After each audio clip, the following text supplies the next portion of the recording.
Hello student, welcome to Atul education. तो जैसा कि फ्रेंड आप लोगों ने डिमांड किया था कि जितने भी डिस्टिंग्विश है मोस्ट इंपॉर्टेंट उसके आपको वीडियो चाहिए थे, और दूसरा आप लोग का डिमांड था लेटर का। तो लेटर के डिमांड थे कि लेटर जो भी है उनके मुझे वीडियो चाहिए। तो अभी हम लोग सबसे पहले इस वीडियो के अंदर जितने भी मोस्ट IMP SP की डिस्टिंग्विश है विद एक्सप्लेनेशन के साथ हम लोग देखने वाले हैं। और मैं नेक्स्ट वीडियो में ट्राई करूँगा आपके जितने भी लेटर रहेंगे वो लेटर का एक्सप्लेनेशन के लिए आपको वीडियो बनाने के लिए। तो आप लोग को फ्रेंड एक एक करके हम लोग स्टार्ट करते हैं, चेक करते हैं सबसे पहला मोस्ट इंपॉर्टेंट डिस्टिंग्विश क्या है और इसके एक्सप्लेनेशन क्या है। तो पहला जो डिस्टिंग्विश है मोस्ट इंपॉर्टेंट वो आपका है फिक्स कैपिटल और वर्किंग कैपिटल, जो कि एग्जाम में आने के चांसेस बहुत ज़्यादा है, क्योंकि फर्स्ट चैप्टर में एक ही डिस्टिंग्विश है और इसके आने के चांसेस भी बहुत ज़्यादा है। तो फिक्स कैपिटल क्या होता है? Fix capital refers to the any kinds of physical assets, that is the fix assets. बोलता है फिक्स कैपिटल मीन्स क्या होता है? किसी भी काइंड का जो फिक्स असेट्स होता है, जो फिजिकली असेट्स होता है, जो फिक्स असेट जैसे लैंड एंड बिल्डिंग हो गया, प्लांट एंड मशीनरी हो गया, फर्नीचर हो गया, ये सबको हम लोग क्या बोलते हैं? फिक्स कैपिटल बोलते हैं। वर्किंग कैपिटल क्या होता है? Working capital refers to the any kinds of sum of current assets. बोलता है working capital refers to the sum of current assets, जो करंट एसेट्स होते हैं जो एक साल के अंदर चेंजेस होते रहते हैं। जैसे आपके एग्जांपल के तौर पे बता सकता हूँ करंट एसेट्स क्या होता है। डेटर हो गया, स्टॉक हो गया, बिल्स रिसीबल हो गया, ये सब करंट एसेट्स होता है।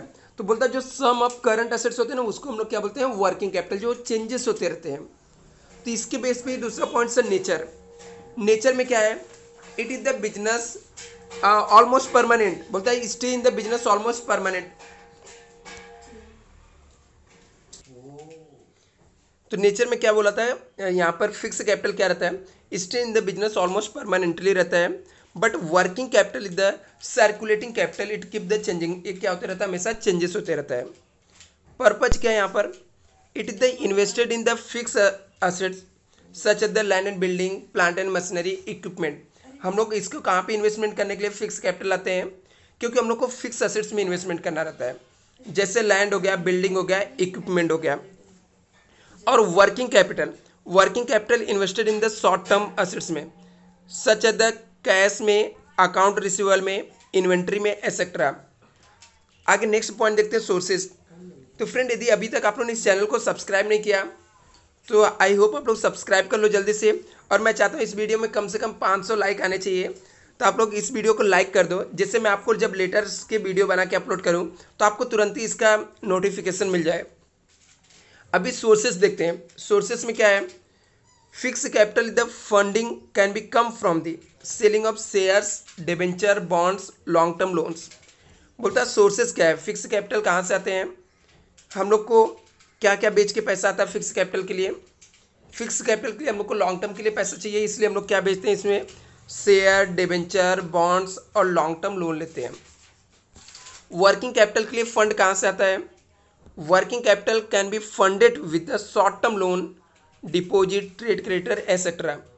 एग्जाम में डिस्टिंग्विश आपको 4 मार्क के लिए पूछा जाता है, इसलिए आपको कम से कम 6 पॉइंट्स तो लिख ही देना है, जिससे आपको एग्जाम में एक भी मार्क्स कटे नहीं, आपको फुल मार्क्स मिलने के चांसेस बढ़ जाए।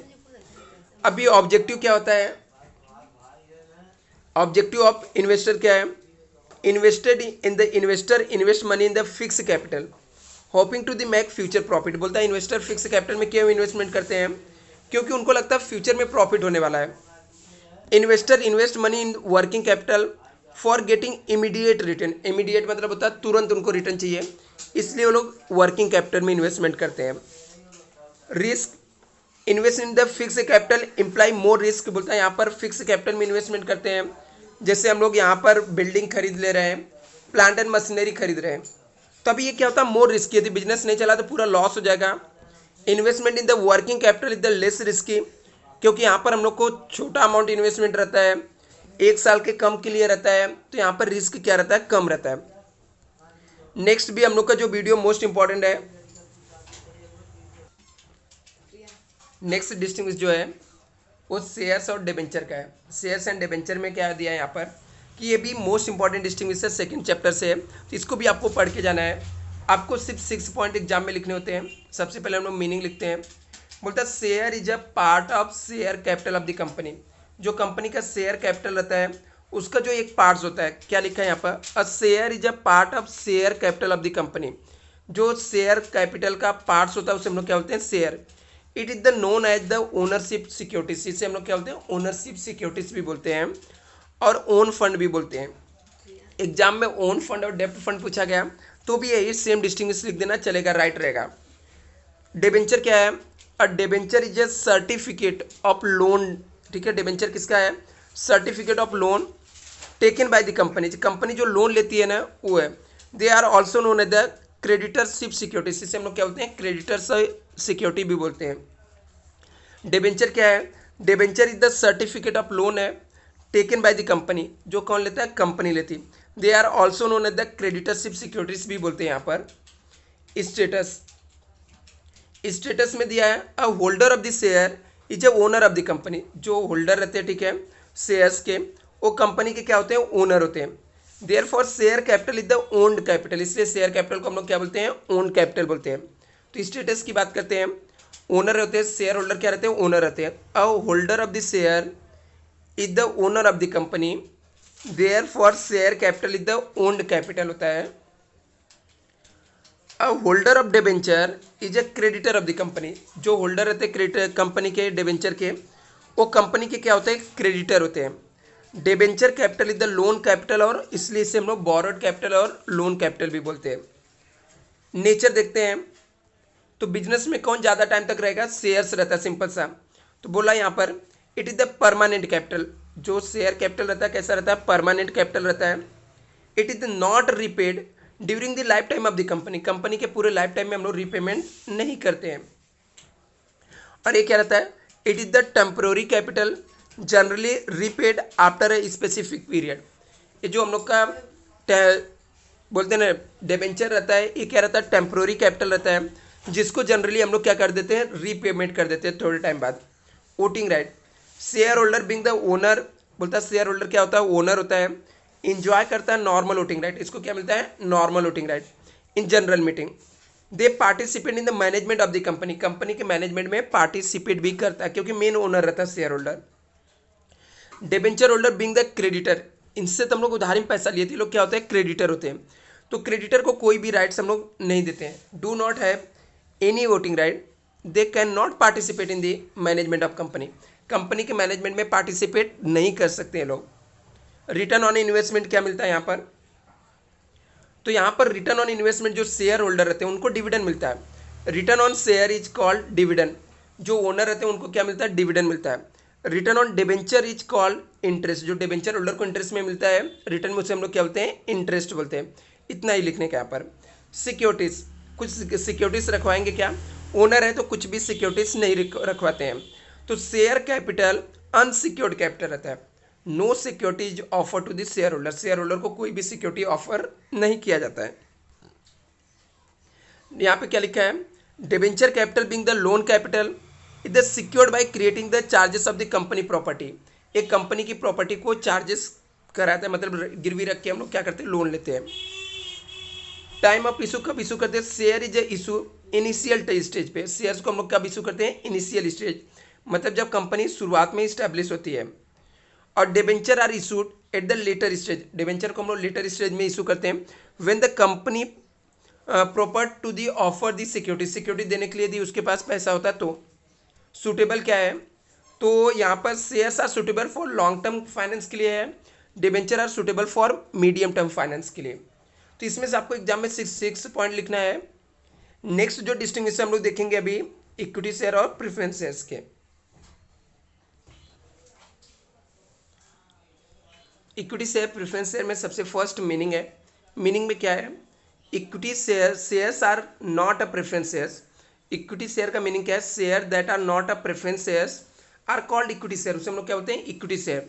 That is the this share do not have preferential right, इनको प्रेफरेंशियल राइट नहीं रहता, किसके लिए, payment of dividend, repayment of capital, मतलब ना तो इनको डिविडेंड पहले मिलता है ना तो कैपिटल मिलता है। प्रेफरेंस शेयर्स क्या होता है, preference are share that carrying preferential right, जिसके पास प्रेफरेंशियल राइट रहता है डिविडेंड पेमेंट करने के लिए, रीपेमेंट ऑफ कैपिटल भी इनको पहले होता है। रेट ऑफ डिविडेंड क्या होता है, equity share give the dividend fluctuate rate, इनको डिविडेंड कैसे मिलता है, फ्लैक्चुएट रेट में, depending upon the profit of the company, company के प्रॉफिट के ऊपर डिपेंड करता है। Preference share holder get the dividend fix rate में, और प्रेफरेंस शेयर होल्डर को क्या रहता है, डिविडेंड फिक्स रेट में मिलता है। यहाँ पे डिविडेंड कैसे मिलता है, फिक्स रेट में, और यहाँ पे कैसे मिलता है, फ्लैक्चुएट रेट में। वोटिंग राइट, मेन मालिक कौन होता है, इक्विटी शेयर होल्डर। तो equity shareholder enjoy normal voting right, they are participate in the management of the company, company का जो मैनेजमेंट रहता है उसमें पार्टिसिपेट करते हैं, इनको क्या रहता है, नॉर्मल वोटिंग राइट रहता है। बट यहाँ पे क्या है, preference share holder do not enjoy normal voting right, इनको नॉर्मल वोटिंग राइट नहीं रहता है। They can not vote only, they can vote only matter affecting their interest, जो उनके इंटरेस्ट से रिलेटेड मैटर रहता है सिर्फ उसमें वोट कर सकते हैं। Return on capital, equity capital can be not be refunded return during the life time of the company, company के पूरे लाइफ टाइम में इक्विटी शेयर का पैसा रिफंड नहीं किया जाता है एक्सेप्ट बाईबैक को छोड़कर। यहाँ पर company can issue redeemable preference share which can be repayment during the life time, उसको रिपेमेंट करना पड़ता है कंपनी को। नेचर ऑफ कैपिटल कैसा है, तो यहाँ पर जो नेचर ऑफ कैपिटल है, equity capital known as the risky capital होता है, इक्विटी शेयर कैपिटल को हम लोग रिस्की कैपिटल मानते हैं। Preference capital is the safe capital मानते हैं विद स्टेबल रिटर्न, जहाँ पे फिक्स रिटर्न मिलता है। नेचर ऑफ इन्वेस्टर कैसे है, the investor who are ready to take risk invest in equity share, ऐसे इन्वेस्टर जो रेडी रहते हैं रिस्क लेने के लिए, वो इन्वेस्टमेंट कहाँ पे करते हैं, इक्विटी शेयर में। The investor who are cautious, cautious मतलब डरे हुए रहते हैं, about the safety, they investment in preference share, वो कहाँ पे इन्वेस्टमेंट करते हैं, प्रेफरेंस शेयर्स में। तो ये भी डिस्टिंग्विश मोस्ट इंपॉर्टेंट, एक बार आप लोग पढ़ के जाना, इसको इजिली हो जाएगा। इसके बाद नेक्स्ट आपका मोस्ट इंपॉर्टेंट डिस्टिंग्विश है ट्रांसफर और ट्रांसमिशन। मीनिंग में transfer of share means voluntary और डेलिबरेटरी गिविंग, सिंपल सा ट्रांसफर का मतलब क्या होता है, शेयर को बेचना, जैसे मैं शेयर बेचना चाह रहा हूँ तो उसे हम लोग ट्रांसफर ऑफ शेयर बोलेंगे। ट्रांसमिशन मतलब ऑपरेशन ऑफ लॉ, किसी का डेथ होने से उसके जो नॉमिनी को शेयर मिल जाता है लॉ के हिसाब से, उसे हम लोग ट्रांसमिशन बोलते हैं। तो ट्रांसफर ऑफ शेयर्स क्या है, मीनिंग में transfer of share means voluntary और deliberately giving away one share to another person, one person किसके दूसरे पर्सन को देता है, किसके through, contract with the buyer, मतलब बायर को क्या करता है, कॉन्ट्रैक्ट के थ्रू ट्रांसफर करते हैं हम लोग। ट्रांसफर में क्या होता है, transfer of share means voluntary और deliberately given away one share to another person by entering into the contract, one person क्या करता है, दूसरे पर्सन को शेयर देता है कॉन्ट्रैक्ट के थ्रू। ट्रांसमिशन क्या होता है, it means transfer of ownership of the member share to the legal representative, legal representative को दिया जाता है to their operation of law के हिसाब से। It take place on the death और इंसॉल्वेंसी, किसी का डेथ हो जाना, इंसॉल्वेंसी होने से, इंसैनिटी होने से मेंबर को जो हम लोग देते हैं उसे हम लोग ट्रांसमिशन ऑफ शेयर बोलते हैं। व्हेन डन, कब ये करते हैं, it is the done when the member want to sell, जब मेंबर को ये अपना शेयर बेचना चाहेगा तो ट्रांसफर ऑफ शेयर होता है। तो यहाँ लिखा it is the done when the member want to sell the share और गिव हिज शेयर गिफ्ट, किसी को गिफ्ट देना चाहता है, बेचना चाहता है, तो ट्रांसफर ऑफ शेयर होता है। It is the done when the member die, मतलब डेथ हो जाता है, बिकम इंसॉल्वेंस और इंसेंसनेस, पागल हो जाता है, तो ऐसे कंडीशन में हम लोग क्या करते हैं, ट्रांसमिशन करते हैं। नेचर ऑफ एक्शन क्या होता है, it is the voluntary action, मतलब खुद से लेते हैं, टेक बाय द मेंबर। और एक क्या होता है, it is the involuntary action, it is the due to operation of law के हिसाब से होता है। पार्टीज इन्वॉल्व, इसके अंदर कितनी पार्टीज इन्वॉल्व है, in the transfer of share there are two parties involve, इसके अंदर दो पार्टीज इन्वॉल्व होती है, member with the called transferor and buyer with the called transferee. यहाँ पर दो पार्टीज इन्वॉल्व होती है, एक ट्रांसफरर होता है और एक कौन होता है, ट्रांसफरी। ट्रांसफरर कौन, जो सेलर होता है उसे हम लोग ट्रांसफरर बोलते हैं, और जो बायर होता है उसे हम लोग क्या बोलते हैं, ट्रांसफरी बोलते हैं। इसके अंदर एक ही पार्टीज रहती है, तो there is the only one parties, example nominee जो होता है of the member, in case death और ऑफ द मेंबर और लीगल रिप्रेजेंटेटिव, जो उसके लीगल रिप्रेजेंटेटिव रहते हैं डेथ होने पे, उसको ये सब ट्रांसमिशन में शेयर्स मिलता है। अभी एग्जाम में अपने को सिर्फ 6 पॉइंट्स लिखने रहते हैं, तो छोटे छोटे पॉइंट्स लेने का। यहाँ पर इनिशिएटिव बाय कौन लेता है, transferor initiative in the transfer of process में, ट्रांसफर प्रोसेस में इनिशिएटिव कौन लेता है, ट्रांसफरर लेता है।